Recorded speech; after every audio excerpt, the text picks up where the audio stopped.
Hello friends, welcome to my channel dreams way of learning. আজকে আমরা ত্রিপুরার TET 1 এবং টেট 2 সিলেবাসের বাংলা পেডাগোজি থেকে শ্রবণ, কথন, পঠন ও লিখন এই যে ভাষা দক্ষতা রয়েছে, তো সেখানে আমরা গত ভিডিওতে শ্রবণ ও কথন সম্পর্কে আমরা বিস্তারিত জেনেছিলাম। তো আজকের ভিডিওতে আমরা পঠন ও লিখন যে পার্টটা বাকি ছিল, তো সেটা সম্পর্কে জানবো। তো আমরা শ্রবণের তোমরা যদি শ্রবণের পার্টটা দেখে না থাকো, শ্রবণ কথনের পার্টটা, তাহলে তোমরা অবশ্যই সেই পার্টটাকে দেখে নেবে প্রথমে, তারপরেই আজকের পার্টটাকে দেখবে, ঠিক আছে? তো তাহলে আমরা শুরু করি। তো শ্রবণকে আমরা একটু রিভাইজ করে নিই। শ্রবণ হলো আমরা যেগুলো কী বলি, আমরা কানে শুনি, অর্থাৎ যেগুলো আমরা শুনি সেগুলোর শ্রবণ এক কথায়। আর কথন হলো কি আমরা যেগুলো বলি, আমরা মুখে যেগুলো বলছি, এমনকি আমি এখন যে কথাগুলো বলছি, তো সেটাকে বলা হয় কথন। তারপর হচ্ছে পঠন। তো পঠন কি আমরা জানবো, তোমরা সেই ভিডিওটা দেখে নেবে, তাহলে তোমাদের শ্রবণ কথন সম্পর্কে সম্পূর্ণ ক্লিয়ার হয়ে যাবে যে ডিটেলসগুলো আছে। পঠন হলো এক প্রকার গ্রহণমূলক দক্ষতা, অর্থাৎ রিসেপটিভ স্কিল, এটা পঠন। তবে পঠন এমনই এক জটিল প্রক্রিয়া যার মধ্যে কথনের দক্ষতা লুকিয়ে থাকে। অর্থাৎ পঠন কি, পঠনের মধ্যে কী থাকে দেখবে, আমরা যে কোনো একটা বিষয়কে আমরা দেখে দেখে পড়ছি, তো পড়ার ক্ষেত্রে আমাদের কিন্তু কথন হচ্ছে, তাহলে এই জন্য কথন এখানে পঠনের মধ্যে যুক্ত রয়েছে। পঠন হলো একগুচ্ছ লিখিত প্রতীকের দৃষ্টি দেওয়া, অর্থাৎ আমরা একটা লিখিত মানে প্রতীক চিহ্নের উপরে দিকে আমরা দৃষ্টি দিই। যেমন মনে করো এখন যে ডিসপ্লেতে যে লেখাগুলো আছে পঠন সম্পর্কে, তো সেগুলো আমি দেখে দেখে তোমাদেরকে বলছি, তাহলে আমি যে দেখে দেখে বলছি সেটা কিন্তু একটা পঠন হচ্ছে, ঠিক আছে? এবং তা থেকে অর্থ খুঁজে নেওয়া, আমরা মনে করো আমরা কোনো একটা গল্প বলো, কোনো একটা কবিতা বলো, বা সেগুলো আমরা যখন পড়বো তখন কিন্তু আমরা সেগুলো যে লিখিত প্রতীক চিহ্ন সেখানে দৃষ্টি আকর্ষণ করি, আর আমরা সে অর্থগুলো আমরা বুঝে চেষ্টা করি। ডক্টর মাইকেল ওয়েস্ট বলেছেন, reading is the process of sight sound sense, অর্থাৎ পঠন হলো শ্রবণ ও দৃশ্যের সঙ্গে অর্থোপলব্ধির মিলিত প্রক্রিয়া। এটি বলেছিলেন ডক্টর মাইকেল ওয়েস্ট, মনে রাখবে। পঠনের প্রকারভেদ, পদ্ধতি ও বহিরঙ্গের দিক থেকে পঠন কর্মকে দুই ভাগে ভাগ করা যায়, অর্থাৎ পঠনকে বিভিন্ন ভাগে ভাগ করা যায়। তো এখানে পদ্ধতি ও বহিরঙ্গের দিক থেকে দুই ভাগে ভাগ করা হয়। একটি হলো সরব পাঠ অর্থাৎ লাউড রিডিং, আরেকটি হলো নীরব পাঠ অর্থাৎ সাইলেন্ট রিডিং। আমরা সকলেই হয়তো পড়েছিলাম বিএডটি ক্ষেত্রে, আমরা এই সরব পাঠ নীরব পাঠ সেগুলো আমরা জেনেছিলাম। যাই হোক, আমরা এগুলো জানবো আরও একটু জেনে নিই। তো সরব পাঠের মানে কি দেখো, সরব অর্থাৎ আমরা যেখানে আমরা সাউন্ড করে পড়ব, ঠিক আছে? অর্থাৎ রব বা ধ্বনির সহযোগে পাঠকেই বলা হয় সরব পাঠ। যেমন মনে করো আমি যে এখন পড়ছি সেটা কিন্তু সরব পাঠ, কিন্তু আর যখন আমরা মনে মনে পড়বো সেটা হবে নীরব পাঠ, ঠিক আছে? যেমন কবিতা আবৃত্তি, সরব পাঠের জন্য প্রথমে পাঠককে শব্দের লিখিত রূপকে চিনতে হয়। আমরা যেহেতু দেখে দেখে পড়ছি, তাই আমাদেরকে লিখিত রূপকে চিনতে হবে। আমি যদি স্বরবর্ণ ব্যঞ্জন বর্ণ বলো বা সেগুলো যদি নাই চিনি, তাহলে আমার পক্ষে তো বলা সম্ভব হবে না। তবে তারপর শব্দগুলোকে ধ্বনিতে রূপান্তরিত করে উচ্চারণ করা হয়। আমরা প্রথমে যখন আমরা কোনো একটা পড়ি, তখন আমরা শব্দগুলোকে দেখি, প্রথমে বর্ণগুলোকে দেখে আমরা সেগুলোকে একটি শব্দতে রূপান্তরিত করে আমরা সেগুলোকে উচ্চারণ করে। যাই হোক, সরব পাঠের সুবিধা, অর্থাৎ সরব পাঠের ক্ষেত্রে কী কী সুবিধা রয়েছে। যদি আমরা সরব পাঠ করে থাকি তাহলে কী হতে পারে দেখো, সরব পাঠ বর্ণ শব্দের সঠিক উচ্চারণ করতে সাহায্য করে। অর্থাৎ সরব পাঠের মাধ্যমে আমরা যদি কোনো ভুল ত্রুটি হয়ে থাকে বর্ণ উচ্চারণ ক্ষেত্রে বা শব্দ উচ্চারণ ক্ষেত্রে, তাহলে আমাদের যে শিক্ষক মশাই রয়েছেন বা যারা আমাদের বড়জন রয়েছেন, তারা হয়তো আমাদের সেই ভুলগুলোকে ধরে দিতে পারবে। তাহলে একটা সুবিধা এটা হতে পারে। উচ্চারণের মাধ্যমে আঞ্চলিকতার ত্রুটি দূর হয় ও ভাষা দ্রুত অবক্ষয়ের হাত থেকে রক্ষা পায়। আমাদের উচ্চারণটা কিন্তু স্পষ্ট হয় সরব পাঠের মাধ্যমে। আর সরব পাঠের অসুবিধা কী, অর্থাৎ সরব পাঠের মানে পরিধি কী সমস্যা হতে পারে বা অসুবিধাগুলো কী রয়েছে। সরব পাঠের জন্য বেশি সময় লাগে। আমরা যখন কোনো একটা বিষয়কে মানে সাউন্ড করে যখন পড়ি, তখন আমাদের কিন্তু সময় বেশি লাগে। যেমন আমরা একটা নিউজ পেপার যখন পড়ি, তখন কিন্তু আমরা সরব পাঠ করি, আমরা নীরব পাঠ করি। দেখবে আমরা 1 মিনিট 2-3 মিনিটে আমরা দেখবে একটা নিউজ পেপার অনেকগুলো পড়ে ফেলতে পারি, ঠিক আছে না? তাহলে সেটা হলো নীরব পাঠ। যাই হোক, সরব পাঠের অসুবিধা, সরব পাঠের জন্য বেশি সময়ের প্রয়োজন। তাহলে সরব পাঠের জন্য একটা কি সময় তো বেশি লাগবে। সরব পাঠের অতিরিক্ত শ্রম ব্যয়িত হয়। আমরা যখন সাউন্ড করে পড়বো তখন নিশ্চয় আমাদের মানে যে শ্রমটা বেশি লাগবে, ফলে শরীরের অবসাদ আসে, ক্লান্তিকর হয়ে যাবো। আমরা যখন আমরা জোরে জোরে সাউন্ড করে পড়বো তখন দেখবে অনেকক্ষণ বেশি পড়তে পারবে না। সমবেত সরব পাঠে ছন্দ ও জ্যোতিচিহ্নের ভুল ধরা যায় না। মনে করো 4-5 জনে মিলে একটা ছড়া আবৃত্তি করছে, তখন আমরা ভুল সেগুলোকে আমরা ধরতে পারবো না, কার কোন কিছু মানে কার কোনগুলো ভুল হয়েছে সেগুলো। দেখো নীরব পাঠ কি? নীরব পাঠ হলো যে পাঠে কোনো রব বা ধ্বনি উৎপন্ন হয় না তাকে নীরব পাঠ বলে, অর্থাৎ যেখানে ধ্বনি উৎপন্ন হয় না। কিন্তু নীরব পাঠের ক্ষেত্রে সরব পাঠের সমস্ত মানসিক দৈহিক প্রক্রিয়াগুলি বর্তমান থাকে। আমরা যখন নীরব পাঠ করব তখন কিন্তু আমাদের সরব পাঠের ক্ষেত্রে যেমন আমাদের শব্দগুলোকে চিনতে হয়, সেগুলো নীরব পাঠের ক্ষেত্রে আমাদের লাগবে। শুধুমাত্র আমরা সেখানে সাউন্ড করে পড়বো না, আমরা মনে মনে পড়বো। যাক, এই প্রক্রিয়াগুলি হলো শব্দের স্বরলিপি পরিচিত, ধ্বনি উৎপাদন, অর্থ উপলব্ধি, যেগুলো আমরা জানতে হবে, যেগুলো সরব পাঠের ক্ষেত্রেও দরকার হয়, আবার নীরব পাঠের ক্ষেত্রে দরকার হয়। সরব পাঠের উপযোগিতা অর্থাৎ যে সুবিধা বা যেগুলো রয়েছে, মননশীলতার উপযোগী হতে হবে, উপযোগী, অল্প সময়ে অনেক পড়া যায় নীরব পাঠের ক্ষেত্রে, নীরব পাঠ হবে এটা। শ্রেণীকক্ষে নীরব পাঠ বাঞ্ছনীয়। যখন শ্রেণীকক্ষে নীরব পাঠ করা হয় তাহলে সেখানে কোনো ধরনের বিশৃঙ্খল পরিবেশ সৃষ্টি হবে না ক্লাসের মধ্যে। যদি সরব পাঠ করা হয় সেখানে দেখবে ক্লাসের মধ্যে একটা শব্দ বেশি হবে, তখন একটা গ্যাঞ্জাম শুরু হয়ে যাবে, মানে সাউন্ড বেশি যখন হবে তখন কিন্তু মানে ক্লাসটা কন্ট্রোল করা সম্ভব হবে না। যাই হোক, নীরব পাঠটা শ্রেণীকক্ষে কিন্তু খুবই কার্যকরী হয় এখানে। সমবেত পাঠ কি? দেখো এগুলো একটু কনসেপ্টগুলো দেখে রাখো, এখানে অনেকগুলো কনসেপ্ট আছে দেখবে। ধারণা বা চর্বণা পাঠ, দেখো আরও অনেকগুলো পাঠ আছে, তোমরা একটু দেখো।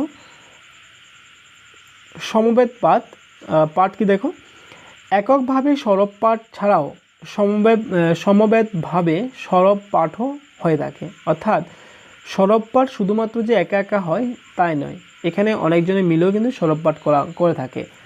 বিশেষ করে প্রাথমিক স্তরে সমবেত পাঠ বিশেষ কার্যকরী। দেখবে আমরা যদি ছোটো ক্লাস, যারা নার্সারি বলো বা যারা ক্লাস 1 বলো বা ক্লাস 2, সেখানে দেখবে তাদেরকে অনেকজনকে একসাথে মানে সমবেতভাবে কোনো পাঠ করানো হয়। একটা ছড়া যখন শেখানো হয় সকলে একসাথে বলে, যখন শিক্ষক মশাই বলে, তারপরে দেখবে যারা স্টুডেন্ট থাকে তারাও স্যারের মুখে বা ম্যাডামদের মুখে মুখে শুনে শুনে সেগুলো বলছে, তাহলে সেখানে সমবেত পাঠ হচ্ছে। শ্রেণীতে যে সমস্ত শিক্ষার্থী ছন্দ, ভাব, শুদ্ধ উচ্চারণ অনুযায়ী সরব পাঠ করে, অন্য শিক্ষার্থীরা খুব সহজে ও কম সময়ে বিষয়টি অতি সহজে আয়ত্ত করতে পারে। অর্থাৎ তারা মানে যখন ছড়া বলছে সবাই মিলে একসাথে, তখন তারা যে মানে যখন যে শুদ্ধভাবে উচ্চারণ করছে তার সাথে সাথে যারা মানে একটু কম পারে তারাও কিন্তু সেগুলো শিখে নিতে পারছে। পাঠের লক্ষ্য উদ্দেশ্য দিক থেকে পাঠকে 3 ভাগে ভাগ করা হয়। ঠিক আছে, এটা মনে, তাহলে এটা হচ্ছে পাঠের লক্ষ্য ও উদ্দেশ্যর দিক থেকে 3 ভাগে ভাগ করা হয়। একটা হলো ধারণা পাঠ অর্থাৎ কম্প্রিহেন্সিভ স্টাডি, চর্বণা পাঠ অর্থাৎ ক্রিটিক্যাল স্টাডি, অ্যান্ড সাধনা পাঠ অর্থাৎ অ্যাপ্রিসিয়েশন। এটা দেখো ধারণা পাঠ কি? দেখো কোনো বিষয়বস্তু সম্পর্কে একটি সাধারণ ধারণা পেতে হলে যে ধরনের পাঠের প্রয়োজন হয় তাকে ধারণা পাঠ বলে। অর্থাৎ আমরা কোনো একটা বিষয় সম্পর্কে যদি সাধারণ ধারণা পেতে যাই তাহলে আমাদেরকে ধারণা পাঠ করতে হবে। নিখুঁত বিচার বিশ্লেষণ, রসের সাধন বা কোনো কিছুর সমালোচনা করা এই পাঠের অন্তর্ভুক্ত নয়। ঠিক আছে, এগুলো অন্তর্ভুক্ত নয়। কেবল একটি সাধারণ ধারণা পাওয়ার জন্যই যে পাঠ তাকে বলা হয় ধারণা পাঠ। এখানে কোনো ধরনের আমরা বিচার বিশ্লেষণ করব না বা রসের আস্বাদন খোঁজার জন্য নয়, জাস্ট কোনো একটা বিষয় সম্পর্কে সাধারণ ধারণা পাওয়ার জন্য, বেসিক কনসেপ্টের জন্য যে পাঠটা করা হবে সেটা হবে ধারণা পাঠ। যেমন সংবাদপত্র পাঠ হতে পারে, আমরা যখন একটা নিউজ পেপার পড়ি তখন কিন্তু আমরা জাস্ট ধারণা পাঠটাই করে থাকি।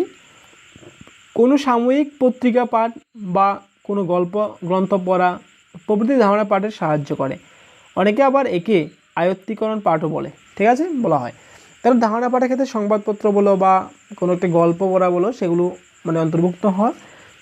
চর্বণা পাঠ কি? দেখো যখন কোনো কঠিন প্রবন্ধ বা বিষয়বস্তুকে বিচার বিশ্লেষণ করে অন্তর্নিহিত অর্থ পাওয়া যায়, এই ধরনের বিষয়বস্তুর পাঠকে চর্বণা পাঠ বলা হয়। অর্থাৎ এখানে কোনো বিষয়বস্তুর যে মানে বিচার বিশ্লেষণ করে তার অর্থগুলো খুঁজে বের করার চেষ্টা করা থাকে। কোনো খাদ্যবস্তুকে যেমন চিবিয়ে চিবিয়ে তার রস আস্বাদন করতে হয়, এখানেও তেমনি কঠিন বিষয়বস্তুকে দীর্ঘ অনুশীলনের সাহায্যে আয়ত্ত করতে হয়। ঠিক আছে, আমরা অর্থগুলো বুঝে বুঝে সেগুলো পড়তে হয়, সেটা হলো চর্বণা পাঠ। যে সমস্ত রচনার বিষয়বস্তুর প্রাধান্য থাকে সে সমস্ত ক্ষেত্রে চর্বণা পাঠ প্রয়োজন। যেমন আমরা যদি রবীন্দ্রনাথ ও বঙ্কিমচন্দ্রের প্রবন্ধ অনুশীলনে চর্বণা পাঠের উপযোগিতা যথেষ্ট। অর্থাৎ আমরা যদি রবীন্দ্রনাথ ও বঙ্কিমচন্দ্র সম্পর্কে আমরা কোনো রচনা লিখতে যাব বা পড়তে যাব, তখন আমরা কিন্তু পড়বো, তখন কিন্তু আমরা চর্বণা পাঠই করব। ঠিক আছে, এখানে তো আমরা আদার্স কিছু লিখতে পারবো না, নিখুঁতভাবে পড়তে হবে। সাধনা পাঠ কি দেখো, কাব্য কবিতায় বিষয়বস্তুর চেয়ে কবির অনুভূতির উচ্ছ্বাস বেশি করে ধরা পড়ে, অর্থাৎ কাব্য কবিতার ক্ষেত্রে কবিতায় রস বিশ্লেষণ ও রসায়নায় বড় কথা। অর্থাৎ কবিতার মধ্যে রসায়ন বলতে বোঝায় কবির গভীর অনুভূতি ও বা উপলব্ধি বা বিশিষ্ট শব্দ ব্যবহারের দ্বারা, প্রকাশভঙ্গির দ্বারা, ছন্দ প্রতীকের সাহায্যে প্রকাশিত হয়, মানে তার যে কবিতার রস বা সেগুলো। কবিতা রচনাকালে কবির হৃদয়ে যে অনিবর্চনীয় ভাবাবেগের সৃষ্টি হয়, কবি সেই অনুপম ভাব সৌন্দর্যের জগতে বিচরণ করেছিল সেটি উপলব্ধি করা এবং কবিতার ভাবনার সঙ্গে একাত্মতা অনুভব করা। অর্থাৎ এখানে আমরা যে কবিতার যে রসাস্বাদন করা বা বিশ্লেষণ করা, বা সেখানে যে কবিতার যে ভাবভঙ্গি রয়েছে বা ছন্দ প্রতীক, সেগুলো মানে কী করে, সেগুলো বিচার বিশ্লেষণ করা।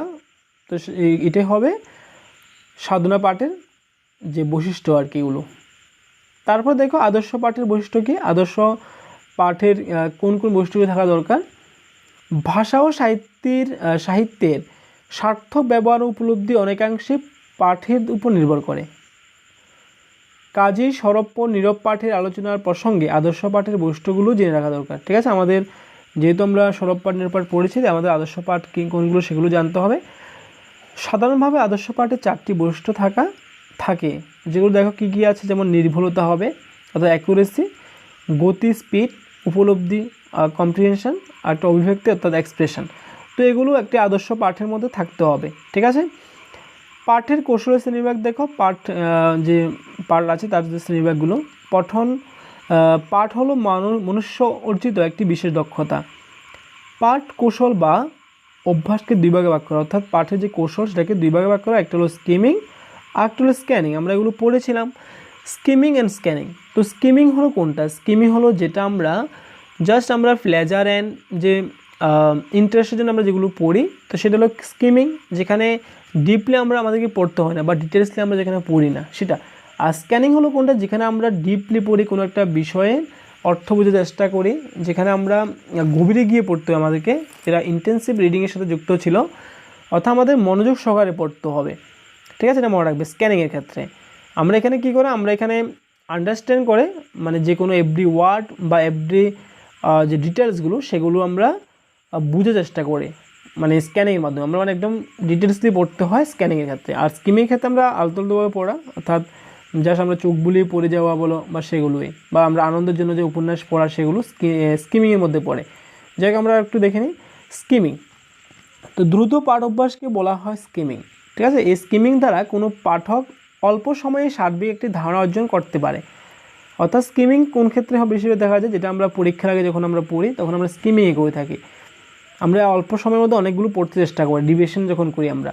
স্কিমিং পাঠ অভ্যাসের সময় বিষয় গভীরতা না থাকলেও নির্দিষ্ট বিষয়ে একটি সর্বোপরি ধারণা তৈরি হয়। আমরা যখন রিডিংটা পড়ি, আমরা একটা উপন্যাস যখন পড়ি, আমরা সম্পূর্ণ যখন কমপ্লিট করি, তখন দেখবো আমাদের মধ্যে একটা কনসেপ্ট তৈরি হয়। অনেক গবেষক বলেন স্কিমিং হলো র্যাপিড রিডিং মেথড। খুবই ইম্পর্টেন্ট, আসতে পারে এটা। স্কিমিংয়ের উদ্দেশ্য, স্কিমিং কেন করা হয়? স্কিমিং হলো দ্রুততা ও দক্ষতার সঙ্গে একটি ফলপ্রসূ পাঠ অভ্যাস। ঠিক আছে, তো খুব তাড়াতাড়ি আমরা যেখানে করতে পারি যে স্কিমিংয়ের মাধ্যমে পাঠের অভ্যাস। এরূপ পাঠের অভ্যাসের কয়েকটি উদ্দেশ্য দেখো।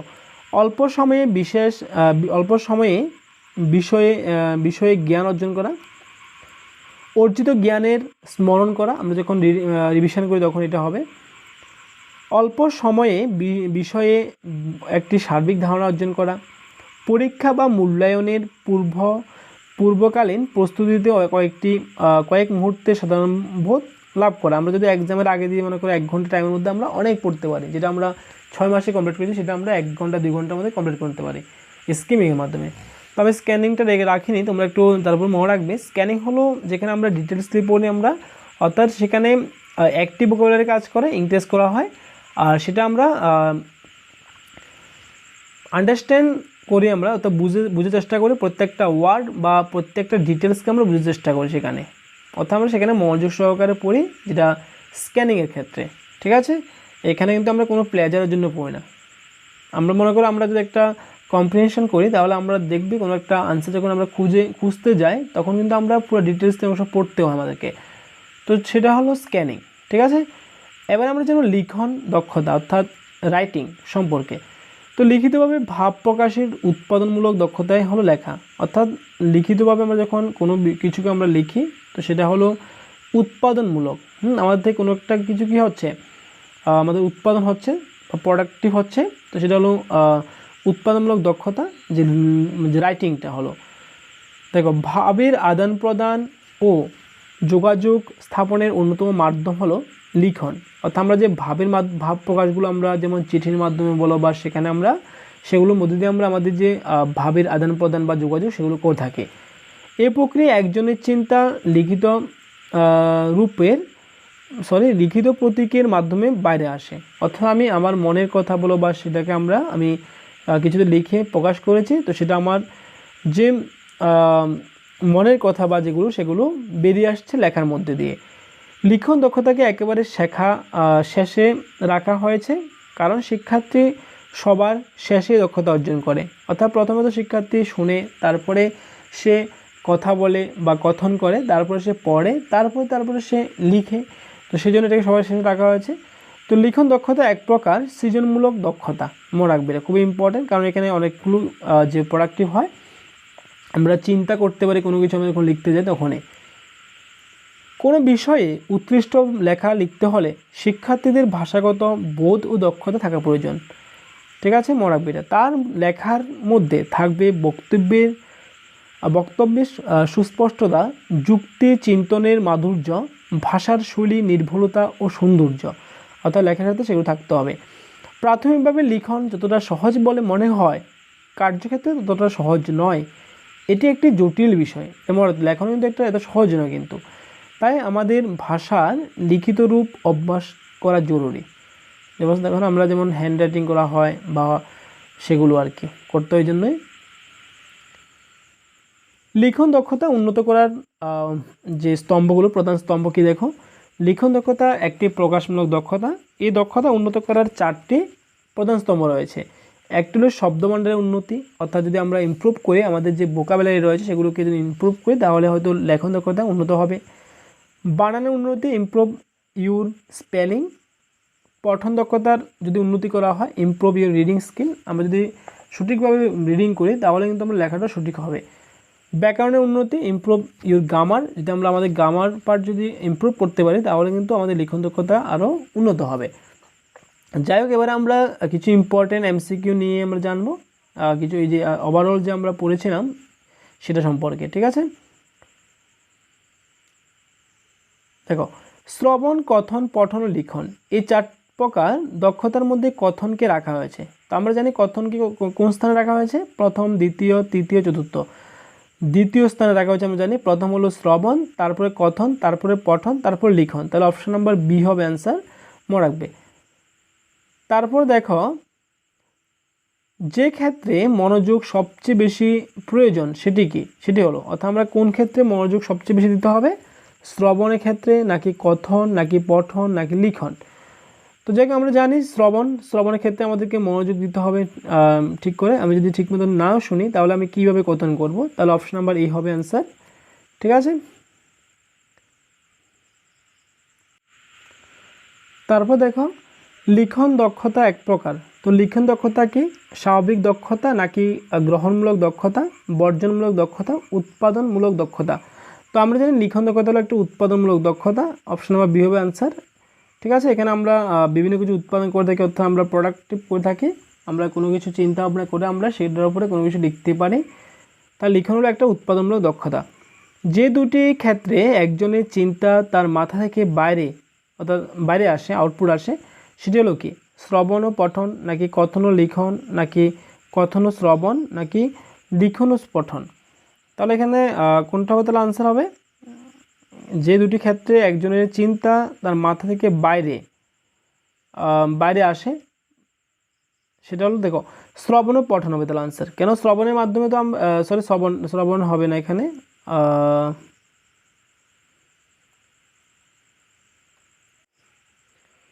এখানে শ্রবণ হবে না এখানে। অপশন নাম্বার বি হবে আনসার। এখানে কথন ও লিখন হবে। আমরা কথনের মাধ্যমে কিন্তু আমরা কী করি, আমরা আউটপুট করি, ঠিক আছে। আমরা কোনো কিছু যখন বলি তখন কিন্তু এটা আউটপুট হচ্ছে, আর আমরা লিখনের ক্ষেত্রে কিন্তু এটা আউটপুটই হচ্ছে, আমরা কোনো কিছু লিখতে পারছি। আর শ্রবণের ক্ষেত্রে এটা ইনপুট হচ্ছে, পঠনও আমরা কিন্তু দেখে দেখে পড়ছি, কিন্তু কথনের ক্ষেত্রে আমরা ঠিক আছে আউটপুট হচ্ছে, কিন্তু শ্রবণটা ইনপুট কিন্তু। তাহলে এখানে আউটপুট শুধুমাত্র কথন ও লিখন দুটোর ক্ষেত্রে আউটপুট হচ্ছে, অর্থাৎ বাইরে বেরিয়ে আসছে আমাদের থেকে। আমরা যখন লিখছি বা আমি যখন কথা বলছি এটা কিন্তু আউটপুট হচ্ছে। অপশন নাম্বার বি হবে অ্যান্সার তাহলে, ঠিক আছে। কোন পাঠে শিশু কিশোর শিক্ষার্থীরা নামতা মুখস্থ করে? তো যখন শিশু শিক্ষার্থীরা নামতা কীভাবে মুখস্থ করে? সাধনা পাঠের ক্ষেত্রে ধারণা পাঠ, চর্বণা পাঠ, সমবেত। আমরা একটু বলেছিলাম যে সমবেত পাঠ, সেখানে যে ছোটো বাচ্চাদেরকে কোনো কিছু মুখস্থ করানো হয় বা সেখানে। তো অপশন নাম্বার ডি হবে অ্যান্সার তাহলে এটার। নীরব পাঠের গতিবেগ সরব পাঠের চেয়ে বেশি, কম, সমতুল্য, দ্বিগুণ। তো আমরা জানি নীরব পাঠের গতিবেগ সরব পাঠের চেয়ে বেশি হবে। অপশন নাম্বার এই হবে অ্যান্সার। কেন নীরব পাঠের ক্ষেত্রে আমরা খুব কম সময়ে অনেক কিছু আমরা শেষ করতে পারবো, পড়তে পারবো। তারপর দেখো আদর্শ পাঠের একটি গুণ হলো, অর্থাৎ আদর্শ পাঠের কোনটি এখানে গুণ? কোনো কিছু পড়তে পারা, কোনো কিছু লিখতে পারা, কোনো কিছু শুনতে পারা, অর্থ উপলব্ধি করতে পারা। তাহলে দেখো এখানে কোনো কিছু পড়তে পারা এটা গুণ হবে এমন কোনো কিছু নেই। এখানে অপশন নাম্বার ডি হবে আনসার। ডি, অর্থ উপলব্ধি করতে পারাই হলো আদর্শ পাঠের একটি গুণ। কিসের সাহায্যে ভাষার ধ্বনিময় রূপটি প্রকাশ হয়? ভাষার ধ্বনিময় রূপ প্রকাশ হয় শোনাও বলার সাহায্যে, শোনাও বোঝার সাহায্যে, নাকি বোঝাও দেখার সাহায্যে, না দেখাও শোনার সাহায্যে? তাহলে কিসের সাহায্যে ভাষার ধ্বনিময় রূপটি প্রকাশিত হয়? শোনা ও বলার সাহায্য হবে, অর্থাৎ শ্রবণ ও কথনের মাধ্যমে, ঠিক আছে। কোন পাঠে রসাস্বাদন নি বড় কথা? সাধনা পাঠ, ধারণা পাঠ, চর্বণা পাঠ, এই সমবেত পাঠ। আমরা একটু পড়েছিলাম সাধনা পাঠ, যেখানে আমরা কোনো কবিতা বা কাব্যের মূল রসটা আমরা সেটা বের করে চেষ্টা করি। তো সেটা হলো এ নাম্বার হবে অ্যান্সার সাধনা পাঠের ক্ষেত্রে, ঠিক আছে। ভাষার কটি রূপ আছে? ভাষার দুটি রূপ আছে। অপশন নাম্বার এ বি হবে অ্যান্সার। একটি লিখিত রূপ, একটি হলো কথ্য রূপ, ঠিক আছে। তো তোমাদের ভিডিওটি কেমন লেগেছে অবশ্যই কমেন্টে জানাবে।